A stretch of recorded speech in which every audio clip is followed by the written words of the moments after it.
కుంభం వారి కనుక చూసుకున్నట్లయితే మీకు ధనస్థానంలో శని తన ఓన్ స్టార్లోకి ఎంటర్ అయ్యాడు, ఉత్తరాభాద్ర నక్షత్రంలోకి. అలాగే రాశిలో అంటే కుంభంలో పంచగ్రహ కూటమి మరియు అదేవిధంగా గ్రహణము అమావాస్య నాడు 17వ తేదీ ఏర్పడుతుంది. ఈ యొక్క స్థితి మూలంగా మీకు కలిగే ఫలితాలు ఏమిటి, ఏ దేవత ఆరాధన చేసుకోవాలి, మీరు ఎటువంటి విషయాల పట్ల జాగ్రత్త వహించాలి అనేటువంటి అంశాలు చెప్తుంది. నేనైనప్పటికీ చెప్పిస్తుంది సాక్షాత్ లలిత అమ్మవారిగా భావిస్తూ, మరియు ఆ యొక్క లలితాంబిక అమ్మవారి యొక్క అనుగ్రహం మీకు పరిపూర్ణంగా కలగాలని స్ఫూర్తిగా కోరుకుంటూ, ఇక్కడ రెండవ స్థానం అంటే ధనస్థానము కుటుంబ స్థానంలో శాటర్న్ ఉన్నందుకు సర్వసాధారణంగా ఏలినాటి శని ఎండింగ్ పార్ట్ కింద తీసుకుంటాం. కాకపోతే ఈ 12వ అధిపతి 2లో ఓన్ స్టార్లోకి వచ్చినప్పుడు మీకు ఫైనాన్షియల్ గ్రోత్ అంతా కూడా లోకల్గా కాకుండా ఏదైనా విదేశీ సంబంధాలు కానీ ప్లేస్ మారడం ద్వారానే ఎక్కువగా ఇస్తూ ఉంటుంది. ఇది గుర్తుపెట్టుకోవాలి. అలాగే కొన్ని రీసెర్చెస్ కూడా ఫలిస్తాయి అక్కడ శని తన ఓన్ స్టార్లో ఉన్నప్పుడు. సహజంగానే కుంభరాశి అంటే కూడా మనకి రీసెర్చ్ ఓరియంటెడ్, కొంచెం ఎక్కువ హ్యాపీగా ఉండాలనుకునే తత్వం ఉండేటువంటి రాశులు తీసుకుంటాం కుంభరాశిని. అయితే మరి ఇండియాలో ఉండేటువంటి వారికి ఇప్పుడు రాబోయే గ్రహణం సంబంధం ఉంటుందా అంటే ఎక్కడ ఉండదు. ఇండియాలో ఈ గ్రహణం పట్టట్లేదు కాబట్టి, సో డోంట్ వరీ. బయట దేశాల్లో మాత్రం దీని ప్రభావం అనేటువంటిది మాత్రం ఖచ్చితంగా ఉంటుంది, ఏ దేశాల్లో అయితే ఉంటుందో. మరి ఎంతైనా ఖగోళంలో ఈ గ్రహణ ప్రభావం ఉంది కాబట్టి ఆ సమయంలో ఆ రోజు 17వ తేదీ మీరు జపం అది చేసుకోవడం ద్వారా స్ట్రెంగ్తెన్ అవుతారు బాగా. రైట్. ఇక ఈ గ్రహణం కానివ్వండి మరియు మిగతా గ్రహాలు ఎప్పుడైతే పంచమ స్థానంలో అధిక గ్రహాలు ఉన్నాయో ఎక్కువ ఆలోచన విధానాన్ని, అంటే రకరకాల ఆలోచనలు ఇది చేద్దాము అది చేద్దాము ఎలా చేద్దాము అనేటువంటి ఆలోచన పెరుగుతూ ఉంటుంది. ఇక మీరు ఈ పంచగ్రహ కూటమి రాశిలో ఉన్నందుకు కొంచెం ప్రాపర్టీ విషయంలోని, ఎడ్యుకేషన్ విషయంలోని ఏదైనా ఒక పని చేయడానికి చాలా అనుకూలంగా ఉంది. కాకపోతే ఉద్యోగ సంబంధించిన విషయంలో కూడా మార్పులు కూడా చూపిస్తున్నాయి. కాకపోతే అప్పులు ఇవ్వడం తీసుకోవడం కాస్త వాహనం మీద వెళ్ళేటప్పుడు అది కొద్దిగా జాగ్రత్తగా ఉండండి. ఇక మీరు నిత్యము చేయవలసిన దేవతారాధన దక్షిణామూర్తి యొక్క ఆరాధన, విష్ణు సహస్రనామాలు ఎక్కువగా వినండి, అన్ని విధాలు బాగుంటుంది. చండీ హోమం అందరికీ ఫ్రీగా చేశాం చెప్పాలంటే, అది భగవంతు అనుగ్రహం, మన గొప్పతనం ఏం కాదు అది. ఎందుకంటే అమావాస్య వస్తుంది, పంచగ్రహ కూటమితో కూడిన అమావాస్య అని ఆ రోజే మనం ప్రకటించాం కూడా. నెక్స్ట్ అమావాస్య గ్రహణంతో అగైన్ మరల పంచగ్రహ కూటమి ఉంటుంది. ఫిబ్రవరి 17, 18, 19వ తేదీలు కామాఖ్య శక్తిపీఠంలో 3 రకాల హోమాలు జరగబోతున్నాయి. ఎవరైనా ఆ హోమాల్లో పాల్గొనాలి, ఆన్లైన్లో మీరు ఆ హోమాలు వీక్షించాలి, దానికి సంబంధించినటువంటి గోత్రనామాలు పంపించాలనుకుంటే కిందని కనబడుతున్నటువంటి ఫోన్ నెంబర్కి మీరు పంపించండి.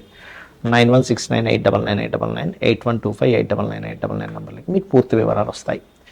అయితే ఎందుకు మనం ఇది నిర్వహిస్తున్నాము అంటే కొన్ని క్షేత్రాల్లో కొన్ని పర్వదినాల్లో మనం చేసేటువంటి ఏవైతే యాక్టివిటీస్ ఉంటాయో, జపం అనుకోండి, హోమం అనుకోండి, ధ్యానం అనుకోండి, 1కి 1000 సార్లు ఫలితం వస్తుంది. అంటే మీరు ఆ రోజు చేసేటువంటి హోమం 1000 హోమాలు చేసినటువంటి ఫలితాన్ని వస్తుంది.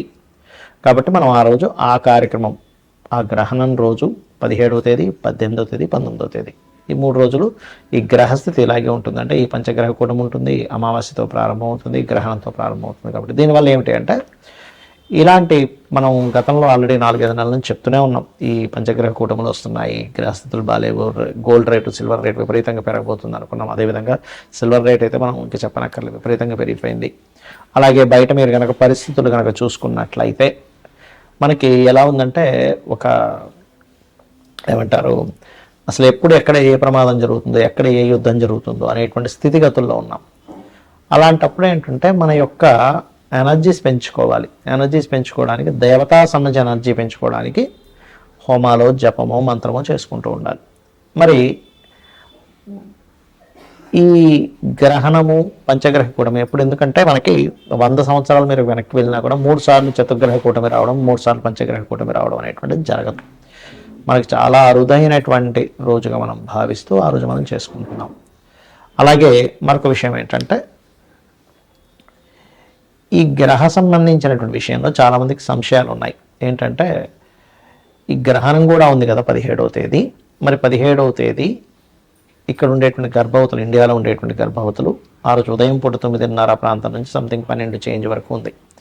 మరి వారు ఆ రోజు గర్భవతులు ఇండియాలో ఉండేవాళ్ళు జాగ్రత్తలు ఏమైనా తీసుకోవాలా? అక్కర్లేదు, ఎందుకంటే ఇక్కడ మనకు లేదు కాబట్టి. కాకపోతే మరి ఎంతైనా ఖగోళంలో జరుగుతుంది కాబట్టి ఆ సమయంలో చక్కగా మనం జపం చేసుకుంటే చాలా మంచిది. జపమో హోమమో దీపారాధన ఏదైనా చేసుకుంటే చాలా చాలా చాలా మంచిది, అందులో ఎటువంటి సందేహం లేదు. అలాగే ఈ ఏదైతే దేశాల్లో ఇప్పుడు మనకి సౌత్ అమెరికా, ఆఫ్రికా ఇట్లా చాలా దేశాల్లో ఉంది, మీకు నెట్లో కొట్టినా వచ్చేస్తుంది ఏ దేశాల్లో ఉందనేటువంటిది. ఆ దేశాల్లో ఉండేటువంటి వారు, ఆ దేశస్తులు కానివ్వండి, ఇండియన్స్ కానివ్వండి, ఎవరైనా కానీ ఇప్పుడు మనం ఏవైతే చెప్పుకుంటున్నామో ఏ ఏ రాసుల వారికి ఎక్కువ ఎఫెక్ట్ ఉంది అని చూసుకున్నట్లయితే అందులో ప్రధానంగా ఇది కుంభరాశిలో ఏర్పడుతుంది కాబట్టి కుంభం వారికి, మీనము వారికి, మకరం వారికి, మిథునం వారికి, తుల వారికి ఉంది ప్రభావం. కాబట్టి ఈ యొక్క రాసుల వారు జాగ్రత్త వహించాలి, గుర్తుపెట్టుకోండి ఈ రాసుల వారు పర్టికులర్గా. అలాగే మరొక విషయం ఏంటంటే ఈ ఈ రాసుల వారికి ప్రత్యేకంగా దానం ఇవ్వడం కూడా, అంటే గ్రహణం అయిపోయిన తదుపరి రోజు చక్కగా మీరు మనకి ప్రతిమలు ఉంటాయి, మన సూర్య చంద్ర ప్రతిమలు, సర్ప ప్రతిమలు ఉంటాయి, 2 సర్ప ప్రతిమలు, బియ్యము గోధుమలు, మినుములు, అదేవిధంగా కందులు నువ్వులు, ఈ 5 రకాల పదార్థాలు ప్లస్ చిన్న ప్లేట్లో, అంటే ఇప్పుడు ఇవాళ రేపు రేట్లు బాగా పెరిగిపోయాయి కాబట్టి మనకి ఇత్తడి గిన్నె ఉంటుంది, చిన్న ఇత్తడి గిన్నెలో తీసుకుని అందులో కొంచెం ఆవు నెయ్యి పెట్టి దానం కనుక ఇచ్చినట్లయితే, గ్రహణం అయిపోయిన నెక్స్ట్ డే ఇవ్వచ్చు, అదే రోజు ఇవ్వాలని రూల్ ఏం లేదు, నెక్స్ట్ డే ఇచ్చినట్లయితే దానికి సంబంధించిన దోషం ఏదైనా ఉన్నట్లయితే తొలగిపోతుంది. మరి ఈ గ్రహణ ప్రభావం ఎంతకాలం ఉంటుంది అంటే 40 రోజుల పాటు ఉంటుంది ఈ గ్రహణ ప్రభావం ఎప్పుడైనా సరే, అంటే 17వ తేదీ నుంచి 41 డేస్ వరకు ఉంటుంది. కాబట్టి మనకి చాలా అరుదైనటువంటి రోజు మనకి ఉంది కాబట్టి, ఒక 100 సంవత్సరాల వెనక్కి వెళ్ళినా ఈ కాంబినేషన్స్ రావు కాబట్టి ఆ రోజు చేసేటువంటి ఈ పూజాది కార్యక్రమాలు, ఎందుకంటే లాస్ట్ టైం అందరికీ పాపం మనీ పే చేయలేని వాళ్ళందరికీ ఫ్రీగా చేసేసాం దాదాపుగా హోమం ఆ రోజు వాళ్ళ గోత్రనామాలు చదివి. ఈసారి ఈ క్షేత్రంలో ముఖ్యంగా శక్తిపీఠంలో జరుగుతుంది కాబట్టి చాలా అరుదైన కాంబినేషన్ గ్రహణంతో వస్తుంది కాబట్టి మీరు వినియోగించుకోగలరు. శ్రీమాత్రే నమః.